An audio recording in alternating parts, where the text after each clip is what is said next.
what he asks for us is he wants it all. He says, what I really want is every part of your life. Every bit of your life. I don't want a compartment. I don't want a little piece. What I really want is every single part of you. Your thoughts, your dreams, your songs, your heart, your smile. He's the bridegroom, and he wants every part of the bride. And he wants us focused, and he wants us to walk in first love. And that's what it's all about. And if there's anything that I say that I would cry out for, and that I feel that the body of Christ is looking for us to cry out for, is a fresh deposit of first love. To love, to love with that wild love. Because what he wants is gazes of anticipation and gazes of excitement. Not sort of a mundane, routine, here we go, sort of live the day. No, he wants us to live each day full with wonder and excitement and anticipation of his love. Of his love. His love is what makes the difference. We can go through the routine every day, go to work, do the dishes. The only difference between us and the world is his love. We wash dishes like the lost do. We go to work like the lost do. We drive our car like the lost do. We have children like the lost do. But what is our difference? Our difference is we are to walk in first love. Our difference is we understand that he laid his life down for face-to-face intimacy. And that's all he's asking from us. That's all he wants. That's it.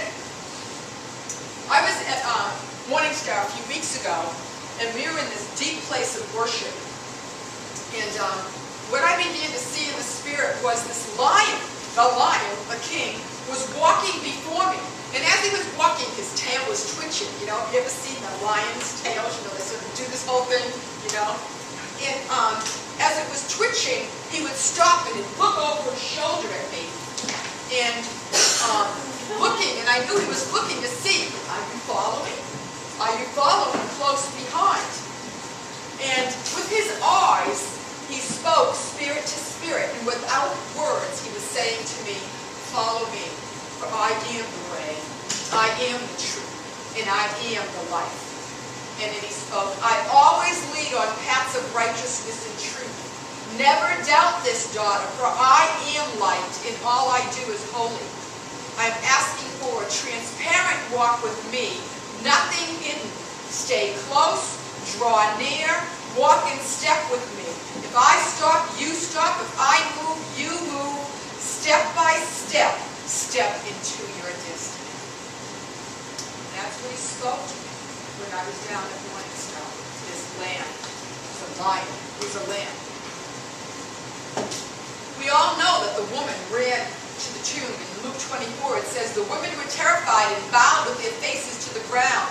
And the men asked, why are you looking among the dead for someone who is alive? Basically, they're saying, why are you looking in a tomb for someone who's risen from the dead? What are you doing even looking in the tomb? He's not here. And so, as I was waiting on that, I began to hear, will my people be tomb gazers, or will they be throne gazers? Where will we look? Because they went into a tomb where the stone had been rolled away. But I wonder, what do they expect to find? Jesus wrapped in the grave clothes or an empty tomb? And how do we live our lives? Do we live as if Jesus is still wrapped in the grave clothes, or do we live as though the tomb is empty and he truly is risen? Because it was after, and only after, the angel said in verse 8, then they remembered he said this, that he would rise again on the third day. But they hadn't remembered, they had forgotten. So that's, therefore, because they had forgotten that, they hadn't remembered, they were looking in the tomb for someone who would not be there, because they forgot the promise that he had spoken to them. And so what happens is the Lord speaks to us resurrection promises for our lives. But the enemy and our flesh and our carnal nature will fight against that and have us too focused on our failures, where our hope has been deferred, where our unrealized dreams have not yet come forth. And the enemy would like like to take our dreams and our destinies and our prophetic words and wrap them in grave clothes, roll a stone, put them in a tomb, and keep them there, and continue to whisper and scream to us, it's dead, it's hopeless, it's never going to come to pass, and then grief comes in, grief settles in, and what we do is we settle for less than God's plans for our life. Then what happens is life becomes mundane, we don't have any courage, what for? Because there's no future, there's no hope, there's no fire in our eyes, there's no fire in our heart, and there's no fire in our spirit. That's what it looks like to have your dreams and all of your destiny in a tomb. And Jesus is saying in this hour, over the church, over his people, over our dreams, over our prophetic words, over all those things, roll a stone away, let the resurrection breath flow into the tombs that hold your dreams and your vision.